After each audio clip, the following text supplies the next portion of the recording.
এনসিপিআই এবং কালীঘাট তৃণমূল দড়ি টানাটানি চলছে। তার মধ্যেই আজ দিল্লিতে আবার হাই ভোল্টেজ বৈঠক। মুখ্যমন্ত্রীর সঙ্গে বৈঠক এনসিপিআই সাংসদদের এলাকার সমস্যা শুনবেন মুখ্যমন্ত্রী শুভেন্দু অধিকারী।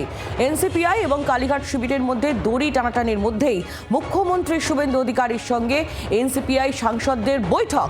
গতকালই প্রধানমন্ত্রী নরেন্দ্র মোদীর সঙ্গে সাক্ষাৎ করেন এনসিপিআই সাংসদ সুদীপ বন্দ্যোপাধ্যায়ও। যে খবরের দিকে আমরা নজর রেখেছি, আপনারা জানেন যে ইতিমধ্যেই এনসিপিআই এবং কালীঘাট কালীঘাট তৃণমূলের মধ্যে দড়ি টানাটানি চলছে।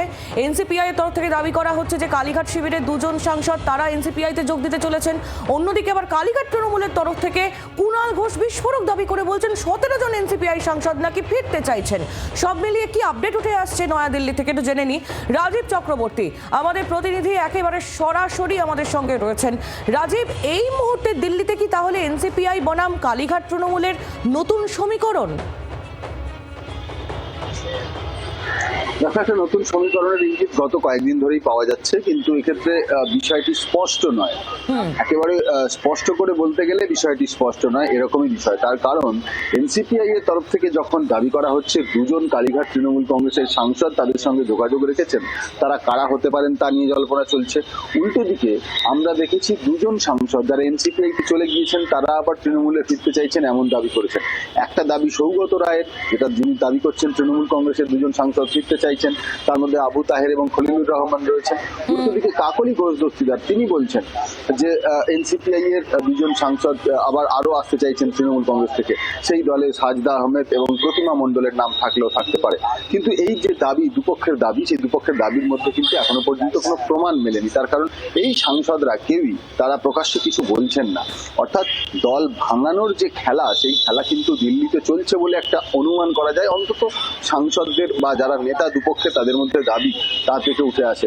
একদিকে কাকলি ঘোষ দস্তিদার, তিনি এনসিপিআই এর লোকসভার তিনি মুখ্য সচেতক। উল্টো দিকে তুমি যদি দেখো সৌগত রায়, তিনি তৃণমূল কংগ্রেস কালীঘাট তৃণমূল কংগ্রেসের লোকসভার উপনেতা। একদিকে মুখ্য সচেতক দাবি করছেন তাদের সঙ্গে দুজন সাংসদের যোগাযোগ রয়েছেন এবং তারা ফিরতে তারা আসতে চাইছেন এনসিপিআইতে।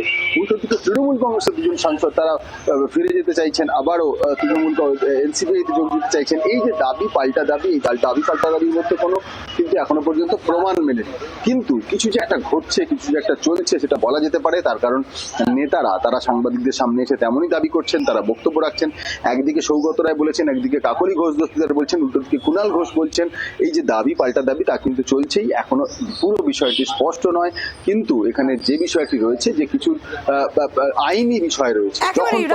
আসবো তোমার কাছ থেকে, আইনি বিষয়টা অবশ্যই বুঝবো। তার আগে একটা প্রশ্ন করতে চাইবো, এই যে দড়ি টানাটানি এই মুহূর্তে চলছে, দাবি পাল্টা দাবির পালা চলছে, তার মধ্যে এনসিপিআই সাংসদদের সঙ্গে মুখ্যমন্ত্রী শুভেন্দু অধিকারীর আজকের এই বৈঠক কতটা গুরুত্বপূর্ণ?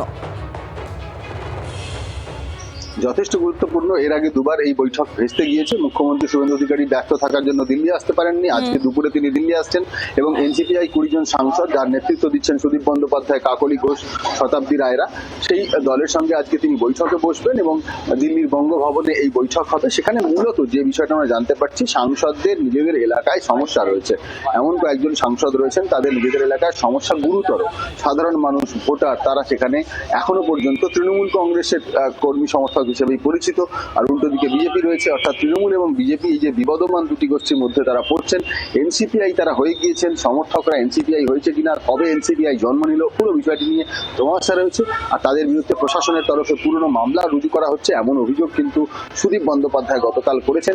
পুরো বিষয়টিতে মুখ্যমন্ত্রী শুভেন্দু অধিকারী একমাত্র ব্যক্তি যিনি এটা সমাধান করতে পারেন বলে তারা মনে করছেন। তাই তারা সময় চেয়েছিলেন মুখ্যমন্ত্রীর কাছে, মুখ্যমন্ত্রী আজকে সেই সময় দিয়েছেন। দুপুরে তাদের সঙ্গে মধ্যাহ্ন ভোজে বসবেন এবং এই 20 জন সাংসদের সঙ্গে বসে যাবতীয় সমস্যার সমাধান করবার চেষ্টা করা হবে বলে আমরা জানতে পারছি। রাজীব, তুমি একটু আমাদের সঙ্গে থাকো। এই গোটা বিষয় নিয়ে কাকলি ঘোষ দস্তিদার এবং শ্রমিক ভট্টাচার্য গতকাল কি বলেছিলেন আপনাদের শোনাবো। পাশাপাশি রাজ্যের মন্ত্রী দিলীপ ঘোষের প্রতিক্রিয়া আমরা পেয়েছি, আজকের শুনবো। কারোর বিরুদ্ধে যেরকম সুনির্দিষ্ট অভিযোগ থাকে তো স্বাভাবিকভাবেই পুলিশ এখানে অ্যাকশন নেবে।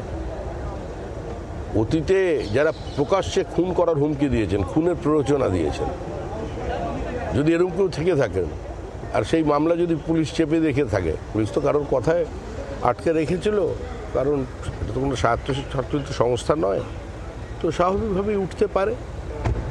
তবে মুখ্যমন্ত্রী কী কারণে আসছেন আর কার সঙ্গে বৈঠক করছেন এ বিষয়ে আমার কিছু জানার নেই। আগামীকাল শুভেন্দু অধিকারী বা আপনাদের এনসিপিআই সাংসদদের সঙ্গে বৈঠকে বসছেন, একটা মিটিং হওয়ার কথা আছে, তাতেই 3 জন সাংসদ থাকছেন যারা দল সবাই থাকছে। আমরা সব সময় কিন্তু 20 জন একসঙ্গে আছি এবং যে কথাটা পোস্টে আপনারা বলছেন আরো 2-1 জন সাংসদ তারাও আমাদের সঙ্গে কিন্তু যোগাযোগে আছেন। যার ভূত নাই তার ভবিষ্যৎ কি, এইসব বৈঠক মিটিং রাজনীতি চলতেই থাকে, রেজাল্ট দেখুন কি হয়। না, মুখ্যমন্ত্রী নিজে যাচ্ছেন মানে তো কিছু একটা গুরুত্ব উনি দিচ্ছেন, নাহলে উনি দিল্লি উড়ে যাবেনই। না দেখুন, এইগুলো রোজ পাল্টাবে, কে কার সঙ্গে আছে কার সঙ্গে নাই। কিছু লোক আমাদের এখানে যেন খুব বড় অফিসার, তিনি রাজ্যসভায় গিয়েছিলেন, নাম শোনা যাচ্ছেন, উনি কোথায় আছেন। এরকম আরও কিছু নেতা চুপ করে আছেন, তদন্ত কমিটি ঘোষণা করা উচিত। আমাদের বাবুল সুপ্রিয় কোথায় আছেন, বিখ্যাত লোকেরা তো একসময় এরা খালি সামনে আসতো, এদেরও মতামত আবার নিন তো, ওনারা কী ভাবছেন।